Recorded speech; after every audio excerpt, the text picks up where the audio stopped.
Howdy everyone, it's Sam. Welcome back to Wobble Enjoy Sports. If you're new around here, hope I can get you to consider like the content and subscribe to the channel. But if you're a regular around these here parts, thank you very much for the continuous support. Last weekend, round 2 in the NRLW, a perfect round, and thank you. Special shout out to the Mad Dragon podcast for popping on Sunday night to see an absolute thriller, commentate the highest scoring match in NRLW history as the Cowboys got one on over the Dragons. So thank you and shout out to them. Let's get stuck into the round 3 tips.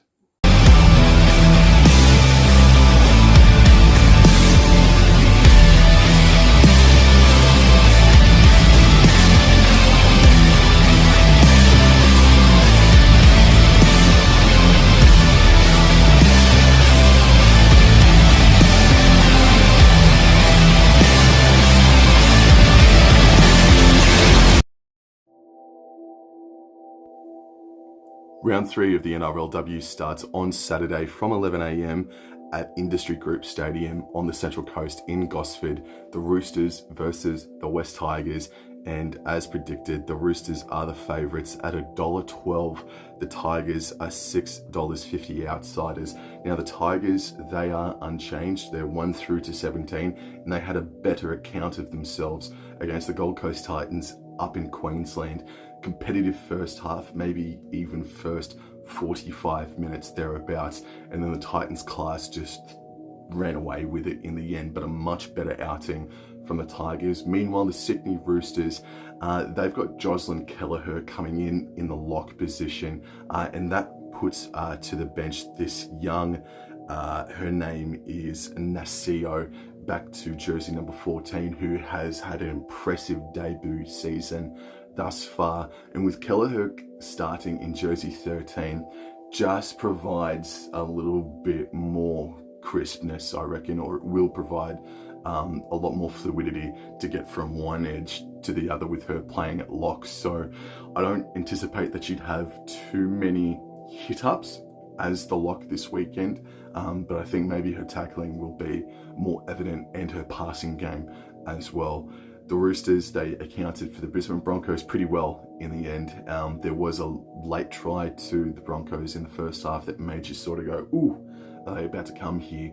But the Roosters just way too solid. And Jessica Sergis, I think her first half in round number 1 was a little bit quiet, and since then her next 3 halves of footy have been exemplary. I'm going to tip the Sydney Roosters to win this game 13+. Match number 2 on Saturday kicks off at 12:45 from GIO Stadium. The Raiders versus the Sharks, and this is the game of the round. Canberra, they are $1.90. The Sharks are $1.90. Bit surprising there that the Sharks maybe aren't sitting at that $2 and the Raiders sitting at $1.80. Get into why in just a second. The Raiders last weekend, one of the best games of footy I've seen this season from any gender.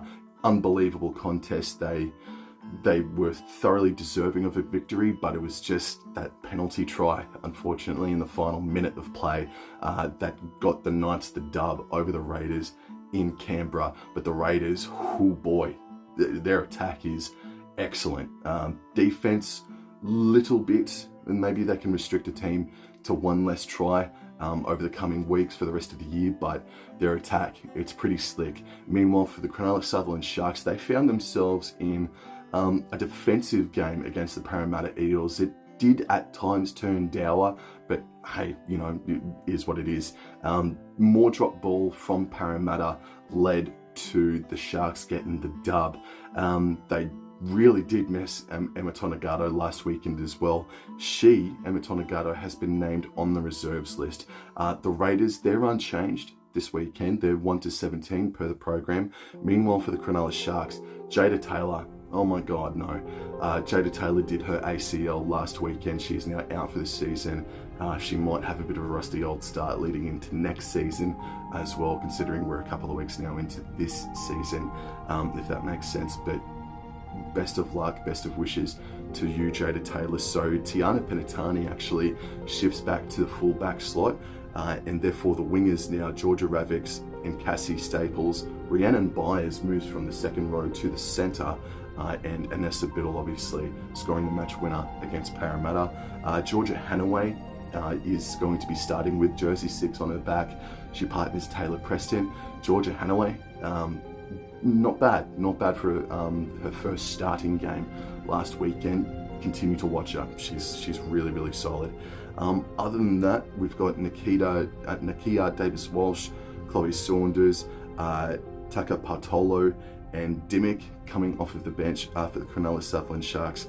And that's just about it. So possibly Tonegata could be a late inclusion. If she is, it would definitely make my tip a little bit more shaky. But I think the Raiders, they'll get this dub, their first victory in front of their home fans this season. Raiders 1-12. Then we move into the Sunday games, and there are 3 of them. Match number 1 is the first of a doubleheader out at Totally Workwear Stadium at the East Tigers Club in Brisbane.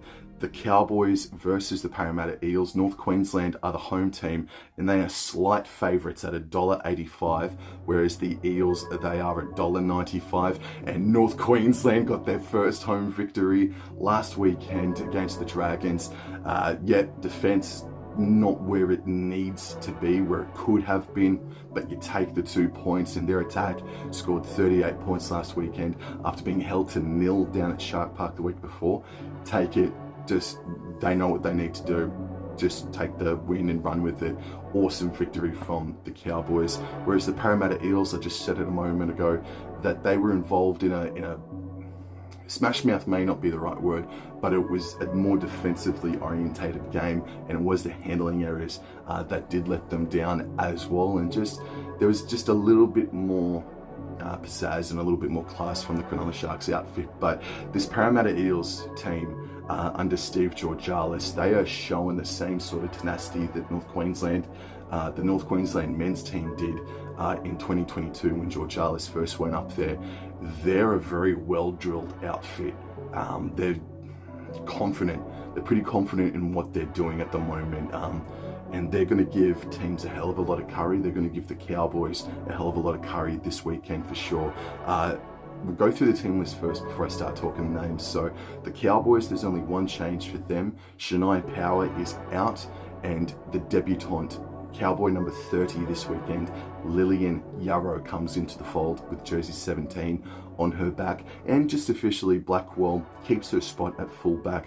But this time she will run out with jersey number 1 on her back, and Goldthorpe with jersey number 2 on her back. Clearly it did work better for us that Blackwell was the fullback and Goldthorpe on the wing.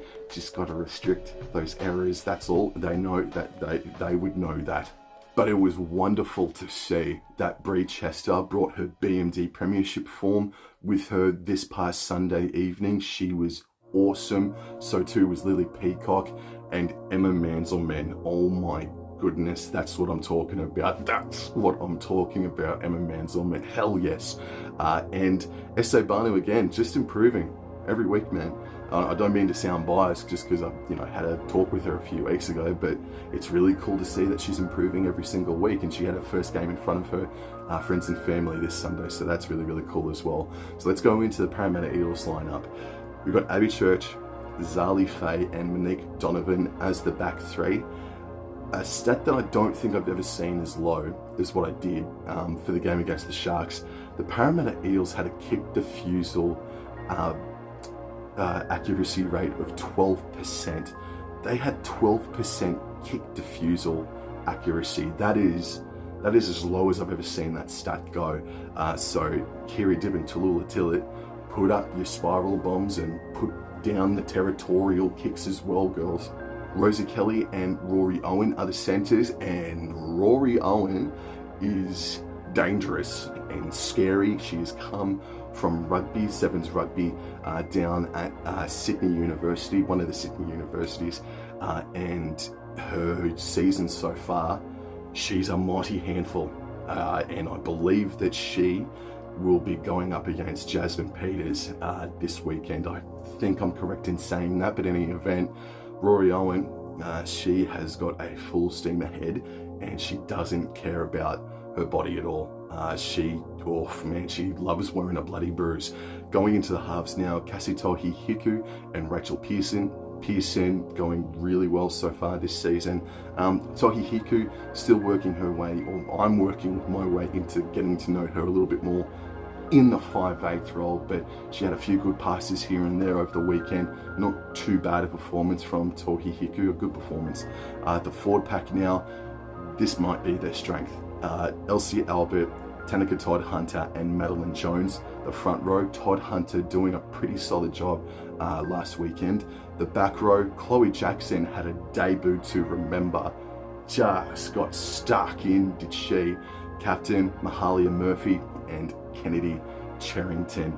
Now, the stats that I saw in a positive way for the Parramatta Eels is that tackle breaks, tackle busts. The top two players so far in the first two rounds, Elsie Albert and Mahalia Murphy, are smashing it at the moment. Someone's got them eating raw meat, chucking away the key for a week and then letting them out on game day at the moment. That's how good they're going. And Kennedy Cherrington, that's 2 tries in the first 2 games for her. She's she had injuries last year. She had a bit of an interrupted season, and she's making time. She's repaying the faith basically inside the first 2 weeks. So she's going to be a huge factor this weekend. And then the interchange for the Eels is Beckett, Amiatu, Fonua, and Kenneth Ellis. The 2 things that North Queensland must do this weekend is to limit the kicking of Rachel Pearson and put in good kicks ourselves with a kick diffusal of 12%. There's obviously a lack of confidence in the back 3 of the Parramatta Eels. Not saying that they're bad players, obviously. I mean, Abby Church is another goer as well, but with a good kicking game, maybe you can get under the skin of them, and you've got to limit Elsie Albert and Mahalia Murphy as well. So it's not going to be a walk in the park this weekend, and I'm so excited because I'm going to be there this Sunday to pester them and to also cheer them on from the sidelines. So come on, you Cowboys. You showed enough good form on Sunday. You just need to rectify that defense a little bit, hold the pill. We'll get the dub. You'll get the dub this Sunday against the Eels at Totally Workwear Stadium.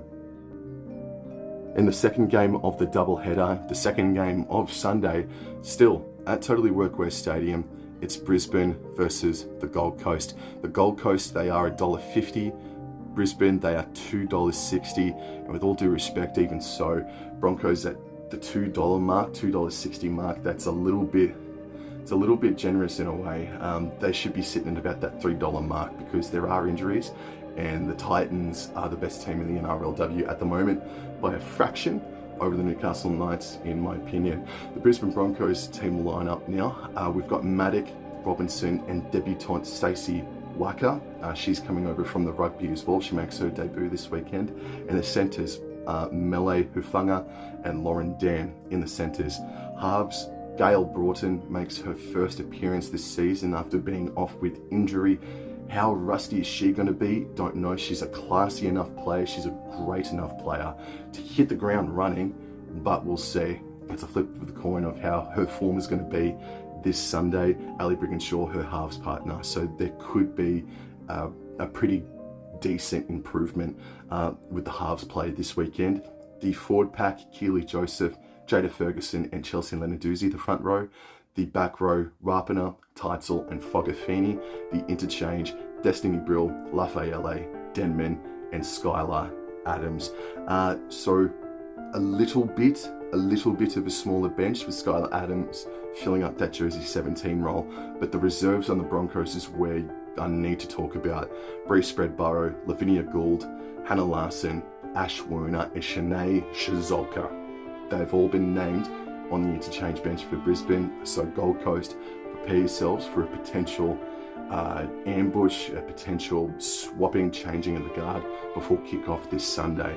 Now for the Gold Coast Titans team list now, I believe that they are unchanged this weekend, and why ruin a good thing, especially in the form that Lauren Brown and Jamie Chapman are in. Holy smokes, Jamie Chapman and Lauren Brown are killing it at the moment. Now, even if those reserves come in for Brisbane, Titans, while they had a very, very competitive first half against the West Tigers last weekend, I'm still going to say the Titans win this game 1-12. And the final game on Super Saturday is from McDonald Jones Stadium. Kickoff at 6:10 in the evening. The Knights versus the Dragons. Newcastle $1.20. The Dragons are $4.50. Newcastle Knights involved in a classic against Canberra last weekend, getting the dub. And I thought Jesse Southwell was a huge key component to that game. Lucky to be playing this weekend with a lash out of the heel and a hip drop as well in that game against the Raiders. So lucky to be playing this Sunday. And even though Tamika Upton scored that try, I just feel Upton is not quite producing the level that she was last season.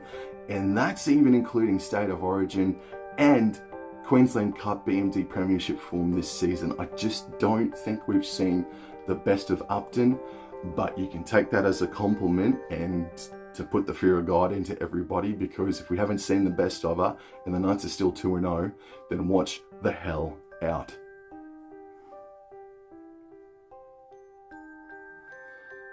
Now, for the St. George Illawarra Dragons, they went down in a beauty against the Cowboys this past Sunday, and there are team list changes now. Margot Villa is out with injury, unfortunately. It looked like a leg or ankle problem. Therefore, the debutante from round 1 gets a call back in round number 3. Her name is Fotu Mawala, and then the rest of the back line is unchanged from this past Sunday. The forward pack. Now, Casey Ray debuted in round number 1 this year. She's been killing it for the Steelers this season, and she now has her first starting jersey this Sunday. So she starts in the hooker role. That pushes Sophie Clancy back to jersey 14, and then Shania Lindell will start with jersey 11 on her back, because Sautia injured herself as well this past Sunday, which is a shame because I thought that she too had a strong contest. And then the interchange for the Dragons, Clancy Mulhall, I think that's the first time we're going to see her this season. Bronte Wilson and Steph Hancock. Must be noted as well that Tyler King has been named in the reserves for the Dragons in a jersey 21. So at a pinch, we might see Tyler King pop in this Sunday for her first game for the Dragons. If not, she'll be back next weekend after she got a gold medal with the Kiwi Ferns in the rugby last week. So I can't go past the Newcastle Knights. You can't tip against the champions. I'm going to go Newcastle to win this game. I'll say 1-12. Yo everyone, thank you very much for the continuous support. I hope you enjoyed the video. Hopefully I get myself a perfect round again this weekend.